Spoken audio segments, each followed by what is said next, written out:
HIV संक्रमित लोक स्वतःला HIV म्हणून सांगत नाहीत, पण HIV ग्रस्त लोकांनी लातूरमध्ये मोर्चा काढला. आईवडिलांमुळे झालेली, आईवडील वारल्यानंतर जी अनाथ मुलं, ते मुलांसाठी सुरुवात झाली. तर त्यांनी मला पत्र दिलं की आम्ही तुमच्यावर बहिष्काराचा ठराव घ्या. बांधकाम पूर्ण त्यांनी पाडून गेले. खूप वाईट वाटलं, राग आला. छोटं पत्र लिहिलं सगळ्या मित्रांना, कुटुंबाला पत्र लिहिलं आणि त्या दिवशी मी घराच्या बाहेर पडलो आणि हे केलं की त्या मुलाची आम्ही अंत्यविधी केली. आणि तिथून एक वेदना मनाला माझ्या लागली, कारण मालक म्हणून घ्यायला, अधिकारी म्हणून घ्यायला खूप जण तयार असतात, पण स्वतःला सेवक म्हणून घेत नाहीत. आजोबांनी मला 6.5 एकर जमीन हाशेगावला दान दिली. एक घटना ज्याच्यामुळे मी हे सगळं सेवालय विलेज असेल मी सुरू केलं, त्यावेळेस खूप वाईट वाटलं, कारण मी जे स्वप्न पाहिलं होतं ते स्वप्न कधीच पूर्ण होणार नव्हतं. बस अमिताभ बच्चन धावत आले, म्हणजे 82 वर्षाचे ते अमिताभ बच्चन ते धावत आले आणि त्यांनी महत्वाचं म्हणजे याच्यावरती मेडिसिन पूर्णपणे आजार जरी बरा होत नसेल तर त्याच्यावरती आयुष्य, त्यांचं आयुर्मान खूप चांगलं वाढलेलं आहे. त्याच्यामुळे आता ह्याची तीव्रता कमी झालेली आहे. हाय, हॅलो, नमस्कार. मी अश्विनी. चित्रांगणच्या गप्पाष्टकमध्ये आपल्या सर्वांचं मनःपूर्वक स्वागत आहे. मंडळी, माणसं, पुस्तकं आणि सिनेमे हा कायमच माझ्यासाठी जिव्हाळ्याचा विषय आहे. तर माणसांबद्दल बोलताना खरं तर आपल्या आजूबाजूला खूप अशी माणसं असतात ना, खरं तर ती आपल्यासारखीच असतात, तुमच्या माझ्यासारखीच सामान्य असतात, पण त्यांचं कर्तृत्व मात्र असामान्य असतं. हे असामान्य कर्तृत्व व्हायला किंवा हे असामान्य कर्तृत्व घडायला खरं तर त्यांना फार टक्के टोणपे खावे लागतात, खूप स्ट्रगल करावा लागतो. आणि हा स्ट्रगल करून ही माणसं इतकी मोठी होतात, आभाळा एवढी होतात. आणि सगळ्यात महत्त्वाचं म्हणजे माणूस म्हणून, म्हणजे सामान्य असताना सुद्धा आणि अगदी काय म्हणूया की आभाळा एवढे मोठे झाल्यावर सुद्धा माणूस म्हणून ते कायमच स्वतःच्या जाणीवा शाबूत ठेवणारी असतात. असंच एक नाव, खरं तर या माणसाला अवलिया असं सुद्धा म्हणता येईल, ज्यानं आनंदाचं गाव वसवलंय. खरं तर लोकांना कल्पना आलीही असेल, कारण हे आनंदाचं गाव ही संकल्पना आज जगभर गेलेली आहे. आणि या संकल्पनेचे करते असं म्हणूया किंवा या संकल्पनेचे संस्थापक तर ते आहेतच, पण याच्या सोबतीलाच अनेक HIV बाधित मुलांना स्वतःचं हक्काचं घर देणारे, त्या HIV बाधित मुलांना स्वतःचं हक्काचे कुटुंब देणारे हे अवलिया आहेत. आणि हे अवलिया म्हणजे रवी बापटले. रवी सर, गप्पाष्टकमध्ये आपलं मनःपूर्वक स्वागत आहे. नमस्कार सर. खरं तर तुम्ही लातूरमधल्या धोंडे हिप्परगा नावाच्या गावचे. तिथपासूनचा तुमचा प्रवास, जो आज आम्ही सेवक आणि तिथपासून सेवालय, खरं तर काय म्हणूया आपण, सामान्य कुटुंबातून तुम्ही आहात. तिथपासून आज जागतिक पातळीवर तुमच्या नावाची, तुमच्या संस्थेची दखल घेतली जाते. अगदी म्हणजे महाअभिनेता ज्याला म्हटलं जातंय, त्या अमिताभच्या समोर सुद्धा तुम्ही बसून आलेले आहात. तर हा प्रवास थोडासा ऐकायला आवडेल. सुरुवात धोंडे हिप्परगा ते आपला सेवकपर्यंत. महाराष्ट्र आणि कर्नाटक सीमेवरती माझं गाव आहे, जन्मगाव धोंडे हिप्परगा, उदगीरच्या जवळ आहे. माझा तिथला जन्म, आईवडील तिथलेच. 7वीपर्यंत मी तिथं शिकलो. 7वी नंतर मी 8वीला माझे मोठे भाऊ त्यांनी मला लातूरला आणलं. 8वीपासून माझं शिक्षण लातूरला सुरू झालं. त्यानंतर मी त्यावेळेस असं वाटलं होतं की जसं सगळी मुलं स्वप्न पाहतात तसं मी एक स्वप्न पाहिलं होतं की सैन्यात जावं आणि देशाची सेवा करावी, किंवा त्यावेळेस असं देशाच्या सैन्यात जाऊन देशात सेवासाठी काम करावं असं वाटलं होतं. आणि त्यासाठी मी त्यावेळेस NCC केलं, कराटे केले. आणि मग ते भरतीसाठी ज्यावेळेस जसं कॉलेजला असताना, जसं BA ला असताना मी कॉलेज ग्राउंडवरती उतरलो तर माझी उंची कमी पडली. त्यावेळेस खूप वाईट वाटलं, कारण मी जे स्वप्न पाहिलं होतं ते स्वप्न कधीच पूर्ण होणार नव्हतं. म्हणून मी त्यावेळेस निर्णय घेतला की आत्ता मला ते सैन्यात जाता येणार नाही, तर पत्रकारिता मी त्यावेळेस विचार केला आणि त्यातनं पत्रकारितेत काही समाजासाठी आपल्याला करता येईल असा विचार करून मग मी औरंगाबाद विद्यापीठामध्ये BJ आणि MJ मी मास्टर ऑफ जर्नलिझम मी पूर्ण केलं. आणि मग ज्यावेळेस लातूरला आलो लगेच मला नोकरी मिळाली. दैनिक संचार या वर्तमानपत्रामध्ये मी जॉईन झालो. तिथून हा प्रवास माझा सुरू झाला. आणि त्यानंतर 2004मध्ये MITनी जर्नलिझम कॉलेज लातूरला आणलं. त्यांनी पण मला बोलवलं आणि त्यावेळेस मग मी कॉलेजला पण 1-2 पिरियड घ्यायला जायचो. आणि हे दोन्ही माझं चालू होतं. दोन्हीचाही पगार मिळायचा, पण मला ते रमलो नाही. मला असं म्हणजे मनातून असं वाटायचं, अरे पण आपण ते काम करतो त्याचे पैसे मोबदला घेतो आपण, पण असं एखादं छोटंसं काम करायचं त्याचा मोबदला घ्यायचा नाही. मग मी विद्यार्थ्यांना असं बोललो की काय करायचं, तर विद्यार्थी म्हणे तुम्ही ठरवा सर, आपण करूया. पण आता इतर वेळी तर मुला काही नाही काही प्रत्येकजणाचं काहीतरी काम असतं, तर पहाटेच्या वेळी नाहीतरी मुलं आम्ही सगळे झोपलेला असतो, तर पहाटेची वेळ निवडली आम्ही. आणि मग त्यावेळेस लातूर स्वच्छ सुंदर करायचं आम्ही ते सगळ्यांनी ठरवलं. त्यासाठी खूप विचार करून आम्ही एक त्या ग्रुपला नाव दिलं की आम्ही सेवक. कारण मालक म्हणून घ्यायला, अधिकारी म्हणून घ्यायला खूप जण तयार असतात, पण स्वतःला सेवक म्हणून घेत नाहीत. आणि ज्यावेळेस स्वतःला सेवक म्हणून घेतो त्यावेळेस माणसातला अहंकार, माणसातला मीपणा कुठेतरी कमी होतो. म्हणून आम्ही सेवक हे नाव त्याला दिलं. आणि 30 मार्च मला आठवतं आहे, 30 मार्च 2005 रोजी, त्यावेळेस कृष्णा लवेकर कलेक्टर होते लातूरचे. गंजगोलाई सगळ्यांची श्रद्धास्थान, त्या ठिकाणी आम्ही शपथ घेतली. त्यावेळेस आमची शपथ अशी होती, आम्ही भारत मातेचे सेवक, दीनदुबळ्याचे आम्ही सेवक, सेवा हेच आमचं जीवन. असं आमचं 12 जणांचं टीम होती. त्या टीमला घेऊन आम्ही रोज एक गल्ली साफ करायचो आणि मग दुसऱ्या गल्लीमध्ये दर दिवशी असं आम्ही करायचो. ते करताना खूप चांगले अनुभव आले. खूप इतर पण काही अनुभव आले की काही खूप वरून कचरा टाकायचे, आम्ही ते घ्यायचो. आणि पण त्यावेळेस असं वाटलं की म्हणजे आपल्याला काही लोकांनी असं म्हटलं की तुम्ही पत्रकारिता करताय, विद्यार्थी करतायत, ह्याची काय गरज आहे. बरोबर. ती पत्रकारिता जर करत असलो तर ती एक वेगळी गोष्ट होती. मला त्या ह्याच्यातनं मला खूप काही मला शिकता आलं. आणि माणसात कसं असतो, काहीतरी स्वतःमध्ये बदल घडवण्यासाठी. आणि ज्यावेळेस आम्ही ते कचरा टाकायचो, आम्ही त्यांना सांगायचो की आम्ही हात जोडून करायचो. ते किती पुढचे जरी रागवले तरी, म्हणजे राग करी तरी आम्ही त्यांना हात जोडून सांगायचो की आम्ही हे का करतोय, कुठलाही मोबदला घेत नाही, आपण सर्वांनी मिळून हे करायचं असतं. म्हणून आम्ही ते उपक्रमातनं खूप काही शिकता आलं. मग त्याच दरम्यान मी एक घटना ज्याच्यामुळं मी हे सगळं सेवालय विलेज असेल मी सुरू केलं. एक HIV संक्रमित मूल अक्षरशः ज्या ठिकाणी होतं, खूप वाईट अवस्थेत त्या मुलाला ठेवलं होतं. आणि आपण ग्रामीण भागात डेलज म्हणतो, डेलजमध्ये समोरच्या बाजूला बाज टाकलेली होती, बाजूवर कपडा होता आणि तो पाठीमागच्या बाजूला तो मुलगा होता. ज्यावेळेस आणि अशी अफवा उठली की तो वारलाय, की त्याची वारलाय एवढंच, म्हणजे त्याची अंत्यविधी करण्यासाठी कोण पुढे येत नव्हतं. ज्यावेळेस आणि मी विद्यापीठात शिकलो होतो, मी तिथं जाऊन त्याला स्पर्श केला किंवा त्याला उचललं तर मला HIV होणार हे मला माहीत होतं. मी 4 मित्रांना घेऊन तो प्रसंग पाहिला. खूप वाईट अवस्थेत त्या लेकराला ठेवलं होतं. ज्यावेळेस ते कपडा वगैरे बाजूला केला आम्ही आणि ज्यावेळेस त्या मुलाला उचलला आम्ही, तर जेवढा पाठीचा भाग जमिलेला, पूर्ण टेकलेला भाग पूर्ण सडलेला होता. अरे देवा. ती दृष्ट मी पाहिली. आणि त्यावेळेस पण मला असं वाटलं नाही लगेच मुलांसाठी काम करू, पण पहिल्यांदा ते आम्ही केलं की त्या मुलाची आम्ही अंत्यविधी केली. आणि तिथून एक वेदना मनाला माझ्या लागली ती. आणि ती घेऊन मग मी आलो घरी. मग मी मित्रांना, कुटुंबामध्ये सगळ्यांशी ते, म्हणजे HIV मरणं वेगळं ठीक आहे, पण केवळ दुर्लक्ष केल्यामुळं आणि त्याच्या मृत्यूनंतर जी अवहेलना झाली, HIV मृत्यू होणं ठीक आहे, मृत्यूनंतरची अवहेलना ही माझ्या मनाला खूप वेदना देणारी होती. मग तिथून मी कुटुंबाला बोललो आणि मित्रांना, ठीक आहे, खूप सारे सगळं असं म्हणाले की खूप साऱ्या घटना होत असतात, म्हणजे मी नाही म्हणलं, मला त्या मुलांसाठी काहीतरी काम करायचं हे डोक्यात माझ्या सुरू झालं. जसं कुटुंब विरोध, मित्र, परिवार विरोध करायला, तसं माझी पण एक भूमिका स्ट्रॉंग होत गेली. मग मी हे काम करायचं. मग त्या दृष्टीनं मग पहिल्यांदा काय होतं, तर मला जी जबाबदारी होती, नोकऱ्या होत्या, मग मी निर्णय घेतला, मग नोकरी सोडायचा. ज्यावेळेस मी निर्णय घेतला त्यावेळेस कुटुंब थोडंसं डिस्टर्ब झालं. हो, आईवडिलांना वाईट वाटलं. घरात पहिल्यांदा मी नोकरी लागलेलो, शिकलेलो, आणि त्यांना निश्चित वाईट वाटलं. मोठ्या भावांना, सगळ्यांनी, ज्यांनी मला मोठं केलं होतं.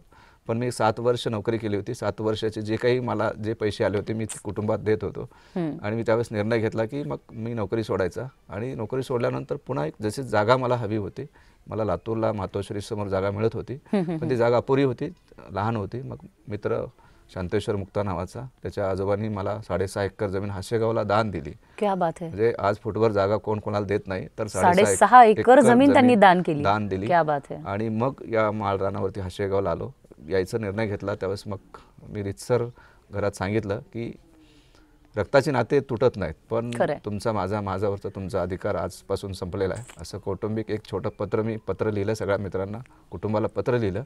आणि त्या दिवशी मी घराच्या बाहेर पडलो. आणि मला 40 ड्रेस होते स्वतःचे, मग ते मी कपड्यापासून सगळं तिथं घरी ठेवून, सगळ्याच गोष्टींचा, नात्यांचा, सगळ्या गोष्टींचा त्याग केला. त्याग करून मी त्या दिवशी, त्याग म्हणता येणार नाही, पण या कामासाठी बाहेर पडलो, घराबाहेर. आणि मग एक डिजिटल बॅनरची झोपडी टाकली. आणि मग माझं सेवालयाची सुरुवात तिथं डिजिटल बॅनरमध्ये झाली. पैसे नव्हते, जे काही माझी पुंजी होती मी घरी दिली होती. मग मी शाळा कॉलेजेसमध्ये गेलो आणि मला विद्यार्थ्यांकडनं मी डबे घेऊन पैसे जमा करत गेलो, खाऊतले, चॉकलेटचे पैसे. 1,40,000 रुपये मला त्यावेळेस एवढे मोठे पैसे विद्यार्थ्यांनी दिले. त्यात 2 रूमचं मी काम सुरू केलं. ज्यावेळेस स्लॅब लेवलवरती काम आलं आणि रात्रीनं 70-80 लोक आली आणि पूर्ण जमीनदोस्त जे बांधलेलं बांधकाम पूर्ण त्यांनी पाडून गेले. खूप वाईट वाटलं, राग आला, पण मी त्याच वेळेस निर्णय घेतला की ही खेडेगावातली लोक आहेत, यांची मानसिकता त्यांना सोबत घेऊन आपल्याला काम करायचं आहे. तर यांनी कुठलेही गुन्हे दाखल केले नाहीत आणि मग परत हा विषय सगळा मीडियात काम केलं असल्यामुळे मीडियात आला. खूप सारी लोक परत उभी राहिली आणि परत पैसे लोकांनी दिले. त्यातनं ते 2 खोल्याचं बांधकाम पूर्ण झालं. मग तिथं लाईट नव्हती. आता लाईट नसेल तर काहीच करू शकत नाही. मग मी लाईटसाठी NOC साठी ग्रामपंचायतीला पत्र मागितलं, अर्ज केला.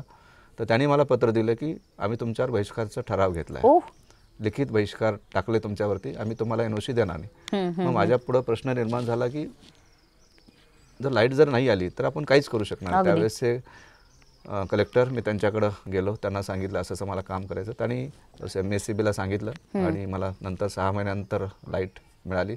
लाईट, त्यानंतर पाणी, रस्ता, हे सगळं 1-1.5 वर्ष गेलं माझं. आणि पहिला मुलगा माझ्याकडे आला, शहाजी नावाचा. आजही तो आहे. आम्ही त्याचं प्रथम नाव ठेवलंय. आता त्याचं मी लग्न केलंय. तो याच वर्षी केलंय. तो आता इथं राहतोय माझ्याकडं.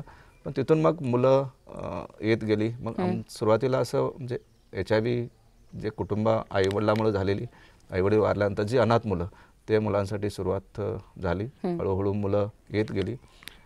7-8 मुलं माझ्याकडे आली. ज्यावेळेस मी मुलांना शाळेत प्रवेश दिला त्यावेळेस लक्षात आलं की लोकांचा विरोध होणार आहे. त्यातल्या मुख्याध्यापक भुसे म्हणून होते त्यावेळेस. त्यांना सांगितलं की सर मुलांना प्रवेश तुम्ही द्या. तर ते म्हणाले की खूप विरोध होईल सर, संघर्ष होईल. मी म्हटलं काय जे काय व्हायचं ते पुढं बघू आपण, तुम्ही फक्त प्रवेश द्या. तर त्यांनी प्रवेश दिला. 7-8 दिवस मुलं शाळेत गेली.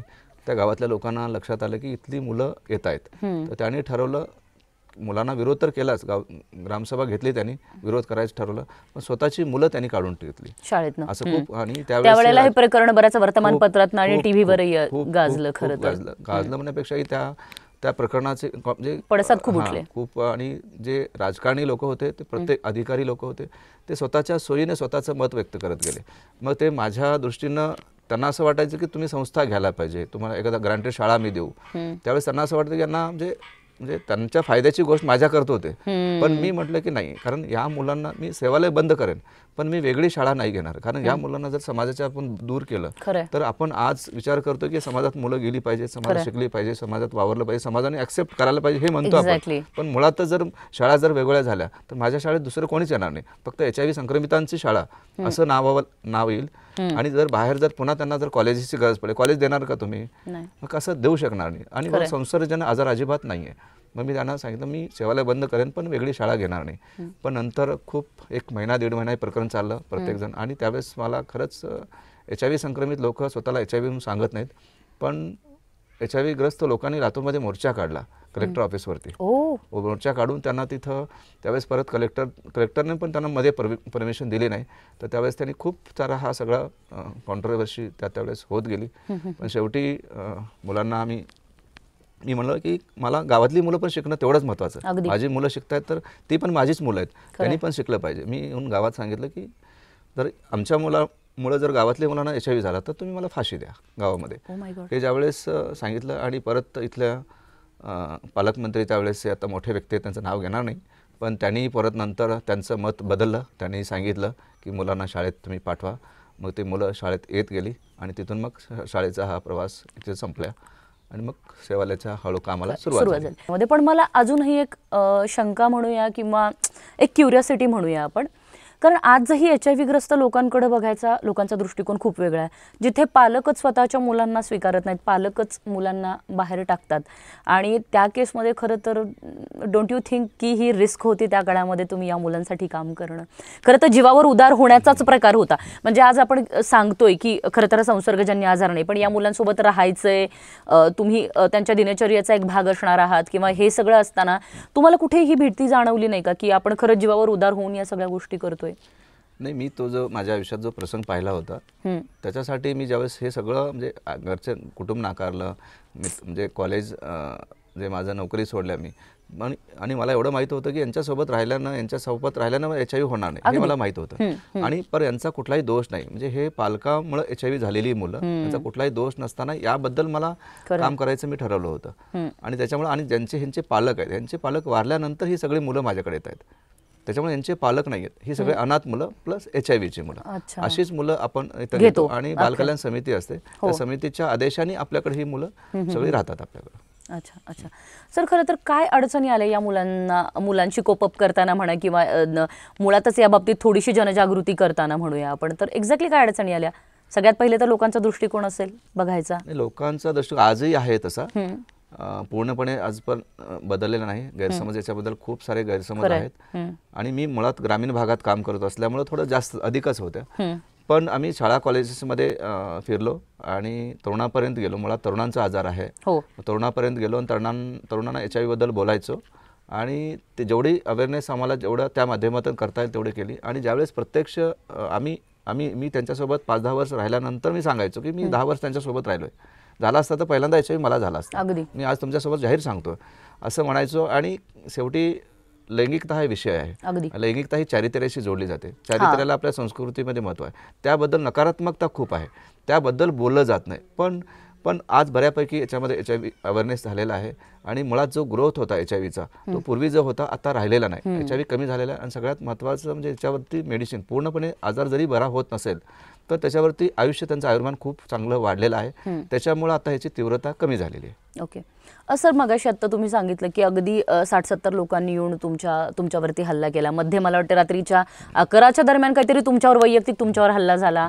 संस्थेची जे काही बांधकाम तुम्ही केलं होतं ते पाडायचा लोकांनी प्रयत्न केला. हे सगळं गृहीत धरलं होतं का हो तुम्ही, की असं काही कधीतरी होईल तुमच्यासोबत म्हणून? नाही, मी अजिबात गृहीत धरलं नव्हतं. म्हणजे इतक्या टोकाचं वागतील लोक असं तुम्हाला वाटलं नव्हतं ना कधी? कधी वाटलं नव्हतं मला. पण म्हणजे त्यावेळेस जे असं झालं त्यावेळेस मला स्वतःला म्हणजे असं वाटलं की आपण चुकीचं काम करत नाहीये का.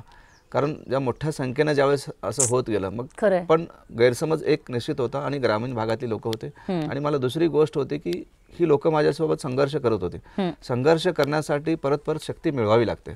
पण एकदा का आपण सहनशील करायचं ठरवलं, की एकदा का हे स्वीकारलं आपण की आपल्याला फारशी गरज पडत नाही, तर ते लोक ते करत गेले आणि मी माझी सहनशीलता वाढवली. दुसरी गोष्ट अशी झाली की जसं संघर्ष येतो त्याच मदतीचे हात पण पुढे आले आणि पाठिंबा देणारे माझ्याबद्दल प्रत्यक्ष कामासाठी जरी नाही आले तर त्यांनी जे आपल्याला गरज होती, जे आर्थिक पाठबळ आहे ते आर्थिक पाठबळ पण लोकांनी उभं केलं. त्याच्यामुळे आपल्याला ते सोपं गेलं. आज मी या अवस्थेत आलोय की ज्यांनी विरोध केला तर मला त्रास झाला, ठीक आहे, पण त्याचा खूप सारा फायदा मला झाला. फायदा याच्यासाठी झाला की त्या मुलांना मी काही हक्क मिळवून देऊ शकलो. की तोपर्यंत मुलांना शासकीय स्कूलमध्ये किंवा ॲडमिशन मिळत नव्हते, कॉमन शाळेमध्ये ॲडमिशन मिळत नव्हते. पण त्यावेळेस केंद्र सरकारने अमेंडमेंट केली आणि या मुलांना शाळेपासून रोखता येत नाही, हे होऊ शकलं. आणि त्याच वेळेस मी लातूरला ज्या मुलांना वसतिगृहात प्रवेश मिळत नव्हता, रूम मिळत नव्हती, तर मी वसतिगृहामध्ये 5% आरक्षण या मुलांना मिळवून दिलं. त्यासाठी मी म्हणजे उपोषण केलं. मी गांधी चौकामध्ये 12 दिवसाचं उपोषण माझं त्यावेळेस झालं. आणि हे करून मग ही मला त्यावेळेस वाटतं हे जर संघर्ष झाला नसता तर हे पण अधिकार मुलांना मिळू शकले नसते. ती दोन्ही गोष्टी त्यावेळेस त्याच्यामध्ये घडत गेल्या आणि संघर्ष तर करायलाच पाहिजे. खरंय. सर खरं तर आता ज्या लोकांच्या विरोधात संघर्ष करावा लागला तीच लोक पाठीशी उभी राहिली का परत? संघर्ष म्हणजे काही अंशी आहे, नाही काही अंशी म्हणजे जपास म्हणजे असं एक बोटावर मोजण्याएवढे लोक आहेत. पण बाकी सगळी लोक पूर्णपणे बदलली आहेत. ती आपल्या सोबत आहेत, कामासाठी मदत करतायत.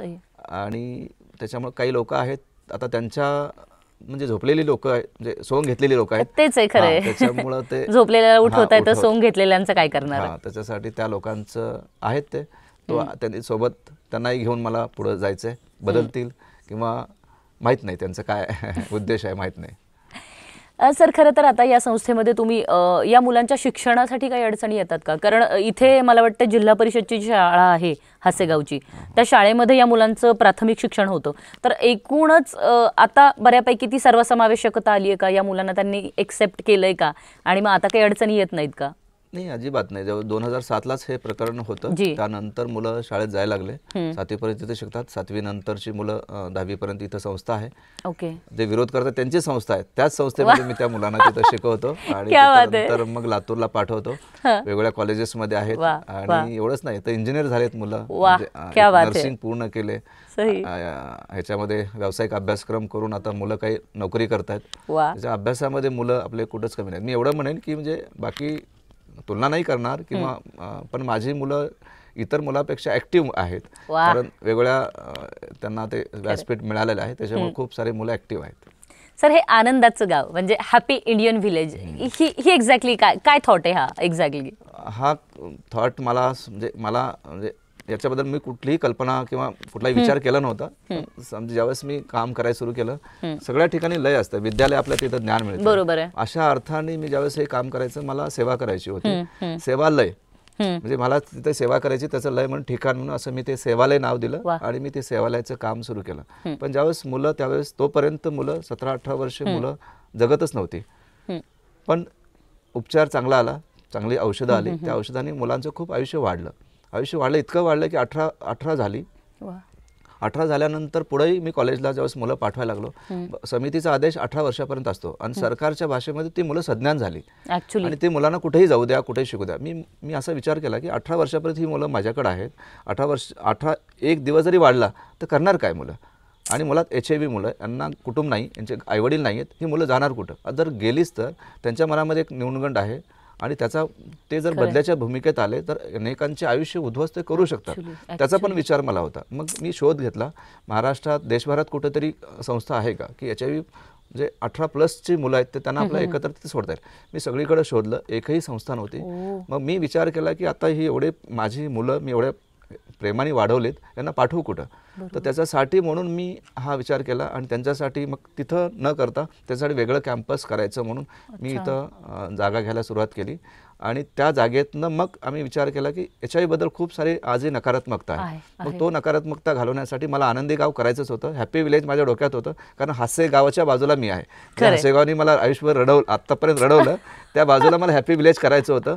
पण हॅपी याच्या आणि होतच त्याच्यामध्ये, पण त्याच्यामध्ये एक आय शिल्लक होतं, HIV. मग हॅपी इंडियन व्हिलेज. क्या बात है, क्या बात है. ते HIV आणि HIV परत आणि HIV घेऊन जन्मलेली सगळी मुलं होती, म्हणून मग ते नाव दिलं आणि त्याला किती सकारात्मक दृष्टिकोन आहे. सुरुवात झाली. आणि याच्यासाठी म्हणजे सगळ्यात महत्त्वाचं मला सांगायचं तर ही जी जागा आम्ही विलेजची घेतली, ही सगळी जागा मुलांनी उभी केली. मुलांचा एक सांस्कृतिक कार्यक्रम जे मुलांना आम्ही करतो, हॅपी म्युझिक शो या नावाने. आता 3 राज्यामध्ये खूप सारे कार्यक्रम झाले. येरवाडा जेल पासून ते राजभवनापर्यंत बालगंधर्व सुरुवात झाली. खूप साऱ्या ठिकाणी मुलांचे कार्यक्रम केले आणि त्यातनं जो निधी आला, त्या निधीतनं आम्ही ही जागा घेतली. मुलांचं म्हणजे कार्यक्रम आणि मुलांचे कष्ट याच्यावरती उभारलेलं हे गाव आहे, मुलांनी उभं केलेलं आहे. आणि म्हणजे मला सांगायला अभिमान वाटतो मुलाबद्दल, कारण एखादा लाभार्थी असतो, आपण त्या लाभार्थ्यांसाठी काम करायचं, पण लाभार्थ्यांनी उभं केलेली संस्था आहे, मी त्यांच्या सोबत फक्त असतो, एवढंच. आणि माझं भाग्य आहे. क्या बात आहे. आत्ता सेवालयामध्ये किती मुलं आहेत सर? आणि सुरुवातीपासून आत्तापर्यंत जवळपास 160 मुलं माझ्यासोबत राहून गेली. आत्ता 85 मुलं इथं आहेत आणि त्यातनं एक आम्ही 23 लग्न केली, त्यातले 23 लग्न. आणि लग्नाला पण मी तुम्हाला सांगेन की खूप विरोध झाला मला, ज्यावेळेस मुलं सज्ञान झाली आणि ज्यावेळेस ते वेळ आली की आता पालक म्हणून, वडील म्हणून माझ्या मुलीचं लग्नच करावं लागतं, ती जबाबदारी माझी होती, कर्तव्य म्हणून. ज्यावेळेस मी निर्णय घेतला तर मला खूप साऱ्या लोकांनी विरोध केला. त्यांच्या डोक्यात तेवढंच तिथपर्यंतच होतं की अजून HIVचं लग्न कराल, तुम्हाला परत एक HIVचं मूल जन्माला घालणार, परत त्याचं कोण करायचं, असा एक त्यांचा दृष्टिकोन होता. पण मी त्यावेळेस सांगितलं की प्रत्येकाला जगण्याचा अधिकार आहे, त्यालाही तेवढं सहजीवन त्याला आवश्यक आहे. म्हणून आम्ही त्यावेळेस निर्णय घेतला आणि योगायोग म्हणता येईल की त्याच वेळेस गरोदर असताना आईला ट्रीटमेंट केल्यानंतर मुलं निगेटिव्ह व्हायला सुरुवात झाली. पहिली मूल राणी, तिचं 14ला आम्ही लग्न केलं होतं. आज तिची मोठी मुलगी आहे, आज 3रीला पुण्यात शिकते. अशी आणि ती निगेटिव्ह आहे. 100%. ही महत्त्वाची गोष्ट आहे खरं तर प्रेक्षकांसाठी की HIV बाधित जर कपल असेल तर त्यांचं होणारं मूल हे HIV बाधित असेलच असं नाही, ते होणारच नाही. HIV मुक्त ते जन्माला येईल, पण तेवढं ट्रीटमेंटने आपल्याला ते ट्रीटमेंट करावं लागेल. तर आम्ही तसं पूर्ण यांचं ट्रीटमेंट करत गेलो. आज मी 16 म्हणजे नातवंड आहेत मला की ते HIV मुक्त आहेत, की जे HIV घेऊन जन्मले. मला खूप आनंद याचा वाटतो की इथपर्यंत आपण ते जाऊ शकलो, इथपर्यंत आपण काम करू शकलो. सर, सेवालयाच्या आगामी योजना काय आहेत किंवा या अनुषंगाने तुम्ही सेवालयासोबत अजून काय काम करताय, त्या बाबतीत थोडं ऐकायला आवडेल. सेवालयासोबत आता हॅपी इंडियन विलेज तर आहेच आणि मी आता एक अनाथ मुलं, आमची मुलं, बाहेरची समाजातली मुलं म्हणून ट्रेनिंग सेंटर एक सुरू केलेलं आहे, जिथं की सिलाई मशीन आहे आणि तिथं ब्युटी पार्लरचा कोर्स आहे, JCB आहे, MSCIT कम्प्युटरचा कोर्स आहे. असे 4 कोर्सेस आम्ही सुरू केले. 10 मुलांची बॅच, छोटी बॅच आहे, पण आम्ही अनाथ मुलं आणि ते गरजू मुलं यांच्यासाठी आम्ही ते सुरू केलं. याच्यासोबतच जी माझी आई इथं आली होती, तिनं इच्छा म्हणण्यापेक्षा हे सगळं बघितल्यानंतर तू इथं खूप चांगलं केलास, तर काहीतरी गावात कर, जन्मगावात कर. मग मी काय करू, तर ते आमच्यासारख्या म्हाताऱ्यांचं कर असं म्हटल्यानंतर मग ते आईच्याच हाताने नारळ फोडलं आणि योगायोगानं माझे नंतर ते आता सुरुवात झाली. आई पण माझी मध्ये एक्सपायर झाली. तिच्याच नावाने म्हणजे हिराबाई, हिरा आणि वडिलाचं नाव काशीनाथ होतं. हिरा काशी नावाने मी एक वृद्धा म्हणणार नाही, आजी आजोबांसाठी तिथं काम करतो. आणि इथं जी जन्मलेली मुलं आहेत की ते जे नातवंड आहेत माझे, इथंही तोच दृष्टिकोन आहे त्याच्याबद्दल की ही HIV मुलं, सेवालयातली मुलं म्हणजे HIV मुलं, त्यांना जन्मलेली मुलं म्हणजे HIV मुलं, असा जो दृष्टिकोन आहे तो मला थोडा बदलायचा होता. आणि या मुलांना मी आता इथं शिक्षण न देता त्यांना पुण्यात ठेवलं आहे. आणि उद्देश असा आहे की माझं स्वप्न जर म्हटलं तर मग हे सगळं हे काय आत्ता जसं समाजात काही चांगलपणाचं नाही, हे सगळं नकारात्मकतेचं प्रतीक आहे. सेवालय असेल किंवा वृद्धाश्रम असतील, तर एक दिवस निश्चितच म्हणजे येणाऱ्या 10 वर्षामध्ये सेवालयासारख्या संस्था समाजात दिसणार नाहीत. कारण HIV संख्या मुलांची जन्मणारच नाही, त्याच्यामुळे सेवालयासारख्या संस्था बंद पडतील. तो दिवशी आपल्यासाठी समाज HIV मुक्त होईल, भारत HIV मुक्त होईल. सर, आता काही शेवटच्याच काही प्रश्नांकडे येऊया आपण. तुम्ही सदिके महानायक अमिताभ बच्चन यांच्याही समोर बसलाय KBC मध्ये. सो तो एक्सपिरियन्स कसा होता? कारण प्रत्येकालाच अमिताभला भेटणं हे बकेट लिस्टमधलं मला वाटतं एक स्वप्न असणार आहे. तर तो एक्सपिरियन्स कसा होता? माझं काही स्वप्न नव्हतं त्यांना भेटायचं, पण सिरियसली अजिबातच नव्हता. म्हणजे मी उलट एवढ्या ग्रामीण भागात काम करतो, आपली कोण दखल घेणार अशा मानसिकतेतनं मी आणि माझं काम करत राहणारा व्यक्ती आहे. पण झालं असं की जे मराठी कोण होणार करोडपती, त्यावेळेस नागराज मंजुळे जी, तर त्यांनी मला तिथं बोलवलं आणि मराठीतला कोण होणार करोडपती त्यावेळेस कर्मवीर म्हणून स्वतंत्र एपिसोड त्यांनी केला होता. राईट. आणि त्याचं ते झालं होतं. आणि मला नंतर माझ्या मुलांचा जो कार्यक्रम, सांस्कृतिक कार्यक्रम आहे, त्यांनी चला हा उद्या या सेटवरती पण बोलवलं होतं. राईट. आणि ते 2 स्टेज आम्ही मोठे स्टेज ज्याला की आपण असं म्हणतो त्यानंतर खूप चांगला आहे. आणि नंतर यावेळेस आत्ता दिवाळीच्या अगदी 15 तारखेला त्यांचा फोन आला की मला माहीत नाही कोणी सांगितलं आहे काय माहीत नाही, त्यांचा डायरेक्ट फोन आला. आमची सर्चिंग टीम आहे, त्यांनी मला माझे व्हिडिओज मागितले काही कामाचे छोटे छोटे. हां, तर माझे काही न्यूज आले होते माझ्यावरती, ते मी न्यूजचे व्हिडिओज त्यांना पाठवले. आणि त्यांनी एवढं सांगितलं की असं आम्ही कोण बनेगा करोडपती हिंदी याच्यातनं आम्ही बोलतोय, तुमचे ते द्या आणि 1-2 दिवसात आम्ही तुम्हाला ते कळवू. मला आनंद झाला. मी त्यांना पाठवल्यानंतर दुसऱ्या दिवशी त्यांचा फोन आला की अमिताभ बच्चन साहेबचं त्यांचं साईन व्हायची आहे, ते झाल्यानंतर मग तर कन्फर्म होऊन जाईल.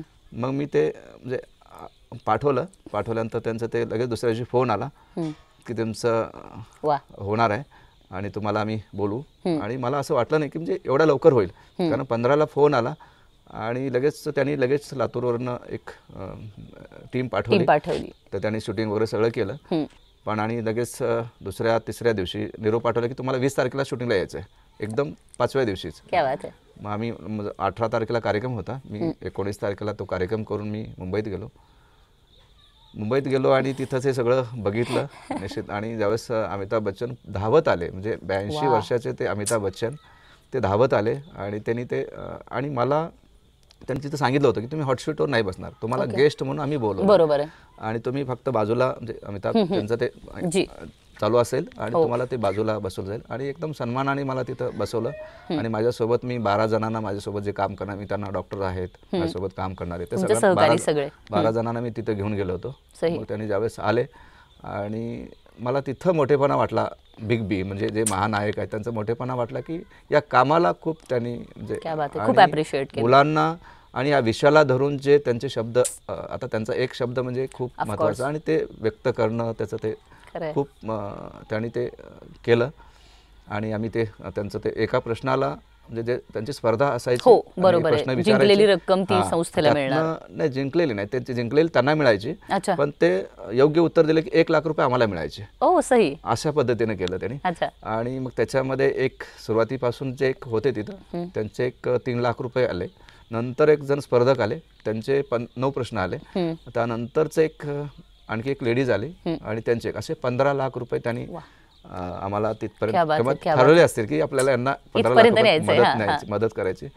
ते केले आणि खूप आनंद झाला. तिथं आमचा व्हिडिओ तयार केलेला तो व्हिडिओ दाखवला आणि आपले जे जसं तुम्ही आज माझी मुलाखत घेताय तसं बच्चन साहेबांनी माझी मुलाखत घेतली. क्या बात ते म्हटले की आप मैं म्हणजे मैं त्यांनी विचारत गेले, सुरुवातीपासूनचा प्रश्न विचारत गेले, हे प्रश्नोत्तर होत गेले आणि ते सगळा एपिसोड जवळपास 9:30ला सुरुवात झाली होती, 2 वाजेपर्यंत ओ क्या बात आहे, ते शूट झालं. सही.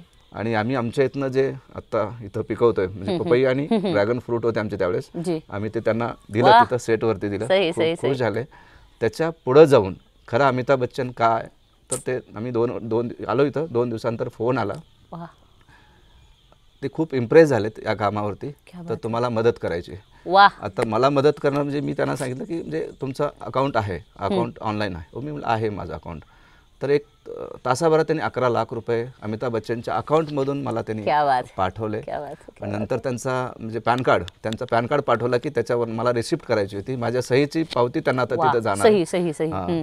तर त्याने ते 11 लाख रुपये त्यांनी दिले आणि KBC कडनं सोनिट्याकडनं 15 लाख रुपये अशी मोठी मदत झाली. मी त्यांना तिथंही सांगितलं की मोठी मदत त्याच्यापेक्षाही तुम्ही हे जो विषय आहे, हे लेकरांचं जे वेदना आहे, हे वेळेचं दुःख आहे, ह्याच्याविषयी फारसं बोललं जात नाही, हे विषय तुम्ही जगासमोर नेलात. आणि खूप सारी आत्ता त्याच्यानंतर मला जे जाणवतंय, खूप सारी HIV संक्रमित लोक जे लग्नासाठी असतील किंवा म्हणजे माझं आयुष्य मी आता संपवून घेणार अशा मानसिकतेतले सगळे लोक फोन करतायत.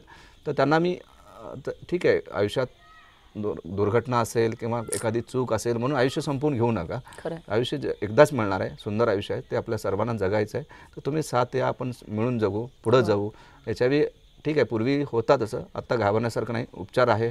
एक साधं BP आणि शुगरसारखं एक नॉर्मल एक गोळी घेऊन आपल्याला तेवढं आयुष्य काढता येतं. मला असं वाटतंय की याचं काही छोटी मुलं आहेत, त्यांचं काही कर्तव्य आहे, ते जर सगळं करता येते. आणि मृत्यू म्हणजे जसं काय आता आत्महत्या करायची वेळ आता ती राहिली नाही, आता तशी परिस्थिती राहिली नाही. हां, म्हणून मी त्यांना आता असं खूप सारे फोन्स येतात. आणि सगळ्यात महत्त्वाचं तर HIV संक्रमित हे लपवण्याचा प्रकार आहे. HIV मला आजार आहे कोणी सांगत नाही. खूप सारे तरुण मुली फोन करतात की त्यांना मला मुलगा पाहिजे किंवा मुलगा असेल तर मला मुलगी पाहिजे. खूप चांगलं होतंय, कारण ते जर तसं नाही झालं तर एक दुसऱ्याचं आयुष्य उद्ध्वस्त होऊ शकते. तर नॉर्मल मुलाशी जर त्याने लग्न केलं किंवा तो लग्न केलं तर HIV होणारच आहे. HIV थांबण्याचं सगळ्यात मोठं ते एक चांगलं कारण आहे की ते पण आम्ही करतो की HIV संक्रमितांचे त्यांना जोडून त्यांचे लग्न झालेली कधी बरी, तर ते पण काम ह्याच्या माध्यमातून होत आहे.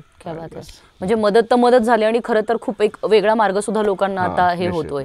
नक्कीच खूप चांगली गोष्ट आहे.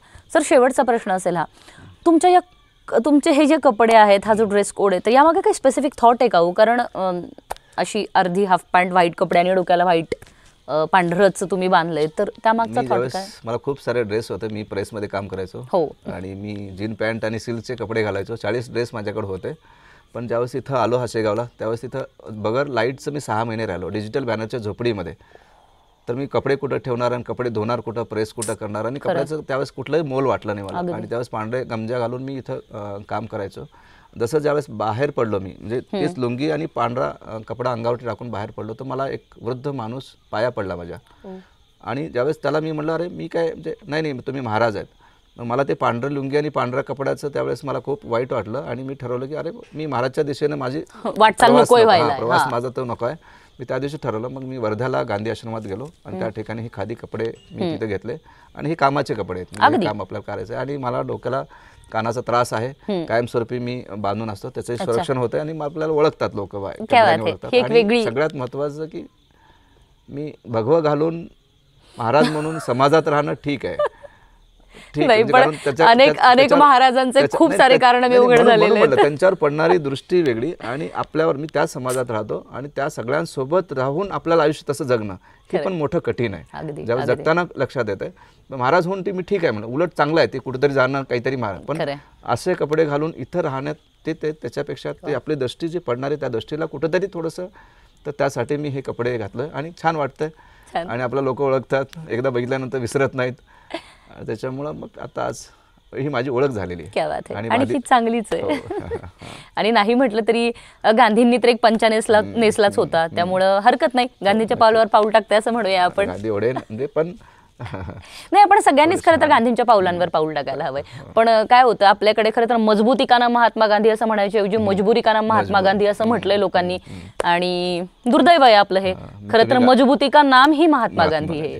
तर मी आत्ता गांधींचा उल्लेख केला म्हणून सांगतो मी तुम्हाला. माझ्या इथं कॅम्पसमध्ये इथं 3-4 ठिकाणी कॅम्पस आहेत. एका ठिकाणी कोणाचा फोटो नाही, एका ठिकाणी कोणाची प्रतिमा नाही, कोणाचीच नाही.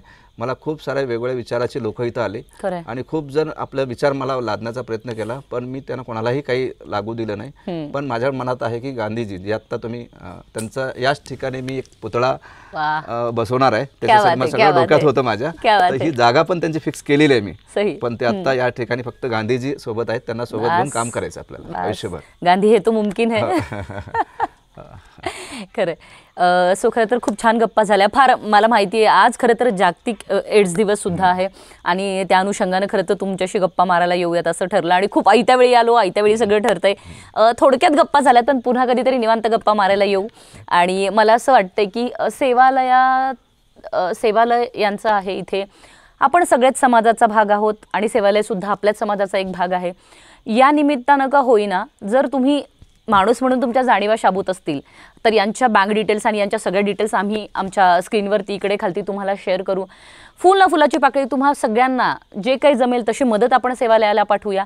आणि प्रामाणिकपणे सांगतेय, आणि मला वाटतं रवीजी तुम्ही सुद्धा खूप सकारात्मक पद्धतीने घ्याल, खरंच पुढच्या 10 वर्षापर्यंत सेवालय राहायला नको. खरं तर नको, कारण अशा संस्था राहायला नको आहेत. पण जोपर्यंत आहेत तोपर्यंत तरी एक समाज म्हणून, समाजातला एक महत्त्वाचा घटक म्हणून आपण सगळेच जण या मुलांचंही काहीतरी देणं लागतोय. तर मला वाटतं ते देणं द्यायची ही वेळ आहे आणि सेवालय त्यासाठीचं खूप उत्तम माध्यमही आहे. या माध्यमातून खरं तर त्या मुलांच्या शिक्षणाचा खर्च आहे, जेवणाचा खर्च आहे, खूप साऱ्या गोष्टी आहेत. एक कुटुंब चालवताना सुद्धा आपल्याला कित्येक खर्च येतो. 10,000 रुपये सुद्धा अगदी चुटकीसरशी कुठे जातात कळत नाही. पण इथे तर जवळ 80-85 मुलं आहेत, त्याच्यासोबत त्यांच्या सहकारी आहेत. साधारण 100-125 माणसांचं हे खरं तर कुटुंब आहे. हे कुटुंब चालवणं खरं तर एकट्या दुकट्याचं काम नाही आहे. त्याच्यासाठी तुमच्यासारख्यांचे, माझ्यासारख्यांचे, आपल्या सगळ्यांचे हात लागणं इथे आवश्यक आहे. तर मला वाटतंय नक्कीच तुम्ही प्रत्येकजण या कुटुंबाला मदत कराल. मदत नको म्हणूया, एकमेका सहाय्य करू, अवघे धरू सुपंथ, या उक्तीला जागूयात असं मी म्हणेन.